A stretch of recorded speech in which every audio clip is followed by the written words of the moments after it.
ज्या घरात आपली किंमत कमी होते ना त्या घरातनं काढता पाय घेतलेलाच बरा रे. अशा वेळेला फार काळ नाही राहू मुलांच्या संसारात, मुलांच्या घरात. आई तू आमच्या घरात नाही, आम्ही तुझ्या घरात राहतोय. प्लीज किती बोलशील मला, किती रडवशील आता अजून. नको रे बाळा रडू. तुला माहिती खूप जीव आहे रे तुझ्यावर, पण आता मला आणखीन ठेचा नाही खायचा, नाही ठेच करायचंय मला. ही जी ठेच लागली ना त्याने पुरती शहाणी झाली मी सांभाळेल ना तुला. तुला कोणी नाही बोलणार, काही विश्वास ठेव माझ्यावर प्लीज. हे रे पण आता मलाच या घरात खूप परक्यासारखं वाटतं. मी आणि तुझे बाबा आम्ही आमची सोय दुसरीकडे कुठेतरी करतो. तुम्ही चारी मुलं आनंदाने प्रेमाने या घरात राहा. चालेल? आई मी तुझ्या पाया पडतो, अजून नको बोलूस प्लीज. तुझ्याशिवाय या घरात अगं जगू शकत नाही, राहण्याची गोष्ट दूरचीच आहे. घर असूनही नसल्यासारखं असेल माझ्यासाठी. तू कुठेही जाऊ नकोस प्लीज. मी आहे ना, इथून पुढे तुला कसलाही त्रास नाही होणार आपल्या घरात. प्लीज तुझं गेलीस ना तर मी शर्मेनं दुःखानं मरून जाईल. आई तू कुठेही जाणार नाहीयेस मला सोडून प्लीज. नको रे असं बोलू काही. आणि मी तुला वचन देतो, तुला या घरात स्वानंदी, बाबा, वहिनी, दादा कोणी काही बोलणार नाही. खरंच नाही बोलणार. कोणी तुझा अपमान नाही करणार. ते प्रत्येक वेळेस शब्दाने बोलून दाखवायलाच लागतं असं नाही ना. एखाद्याच्या डोळ्यातला अविश्वास सुद्धा त्रास देतो रे, दुःख होतच ना त्याने. इथून पुढे नाही दिसणार अविश्वास, कोणी आरोप करणार नाही. मी सांभाळेन सगळं, मी काळजी घेईन सगळ्याची. तुला नाही त्रास होणार प्लीज. पण तू मला सोडून जायचं नाही कुठे आहे प्लीज. तू परीक्षा बघतोयस माझी, आणि मी माझं सगळं आयुष्य तुम्हा मुलांना या घराला दिलंय. तर थोडेच दिवस राहिलेत रे माझे. ते सगळं शांततेने घालायचं. शांतता हवी मला. ती शांतता तुला इथेच मिळेल आहे.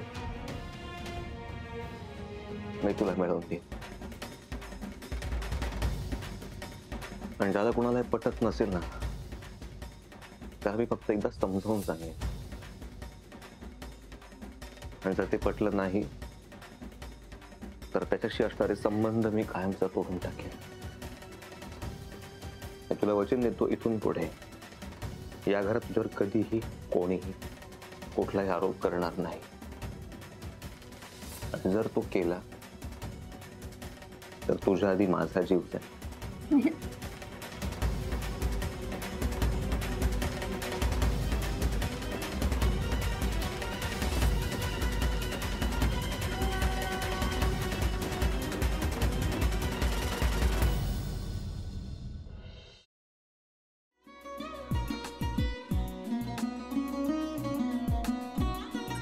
लावू का?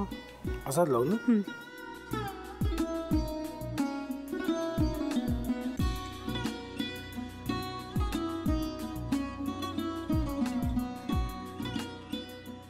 आता काय करायचंय? आता आपण ड्राय स्टफिंग दुसरं काय करणार आपण त्यात? आपण ह्याच्यात मेयोनीज न टाकता बाकीचे सगळे साहित्य टाकायचे. अच्छा, हे सगळं. ऋतू, माझा तर विश्वासच बसत नाहीये. म्हणजे अगं बहिणी आमचं लग्न व्हावं म्हणून किती प्रयत्न करत होती, आणि ते सगळं करताना की शिवच्या आम्हाला माहिती पुरवते. नाही, मला नाही वाटत. गौरी खूप चांगली आहेस गं, म्हणून तुला सगळं जगत चांगलं दिसतं. पण शिव उगाच बोलला असेल का? त्याच्यावर विश्वास नाहीये का तुझा? शिववर पूर्ण विश्वास आहे मी माझा. पण तो आता हे जे काही करतोय ना, म्हणजे निशा बहिणी समोर त्या राधिका सोबत फिरण्याचं नाटक वगैरे, ते त्याचा काही उपयोग होणार नाहीये. अगं असं कसं म्हणतो?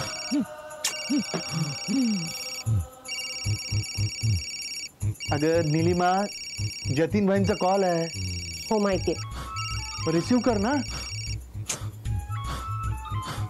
अगं बघ कट झाला. आता तू रिसीव केला नाहीस म्हणून ते मला करतील. अब पुन्हा आला बघ. घे बघू.